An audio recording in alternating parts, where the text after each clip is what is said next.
Con respecto a las articulaciones que venimos nombrando justamente a nivel de la columna vertebral, son articulaciones semimóviles, es decir, permiten un movimiento muy pequeño entre cada uno de los segmentos vertebrales, entre C1 y C2, que vendría a ser atlas con axis, entre la articulación, por ejemplo, L5, L4, que vendría a ser cuarta lumbar, quinta lumbar, entre la tercera dorsal con la cuarta dorsal, también son articulaciones semimóviles.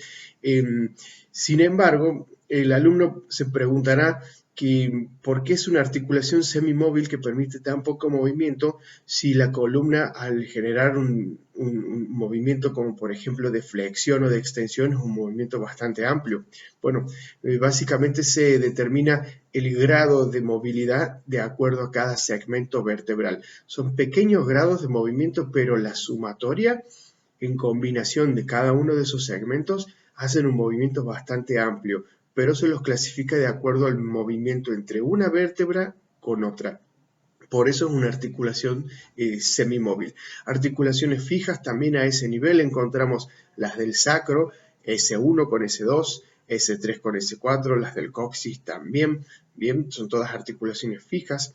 A nivel de pelvis tenemos la zona del pubis, que es una articulación semimóvil, es decir, permite un movimiento de apertura.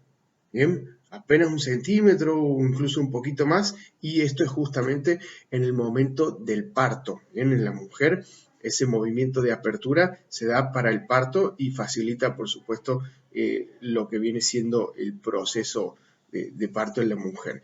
Por lo tanto, articulaciones semimóviles, ahí ya vamos mencionando varias en particular, y de las móviles a nivel miembro inferior tenemos la del hueso coxal con el hueso fémur, por lo tanto esa articulación se va a llamar coxofemoral. ¿Sí? La del fémur con la tibia también tenemos una articulación que se llama femorotibial, inclusive la de la tibia con el peroné a nivel superior se llama articulación tibio-peronea o peroneo-tibial. La articulación de la tibia con la zona del tobillo, que viene siendo el hueso del astrágalo, se le llama articulación tibio-astragalina.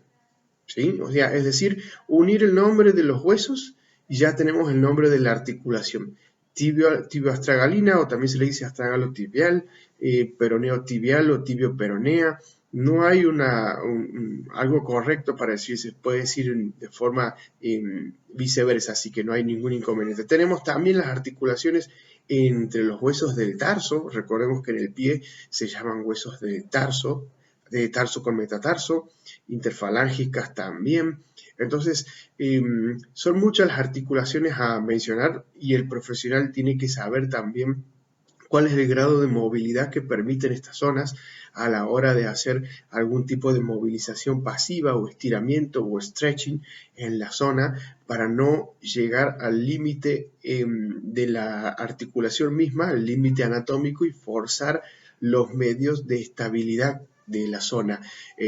Valga la redundancia, aquí estamos hablando de los ligamentos, sobre todo, que son uno de los 4 componentes de una articulación que le permiten la estabilidad a la misma, ¿bien? A la articulación, y justamente evitamos que haya distensiones ligamentosas, que esto en la parte clínica se le viene llamando lo que es un esguince.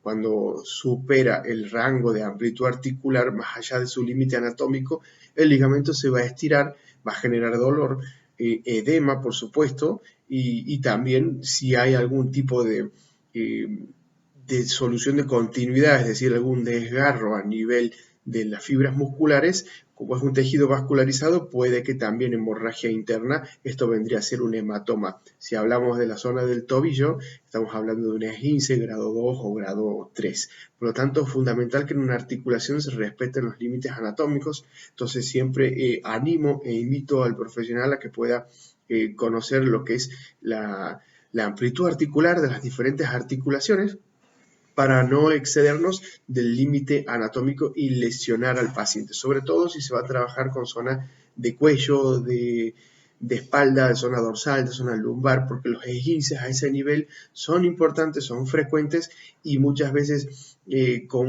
confundimos lo que es un dolor propio de una zona blanda que vendría a ser el ligamento con una zona que tiene que ver con la parte muscular. Entonces, creemos que hay una contractura a ese nivel que le genera el dolor al paciente y el músculo queda espasmódico, con tensión, pero la causa viene siendo a nivel ligamentoso.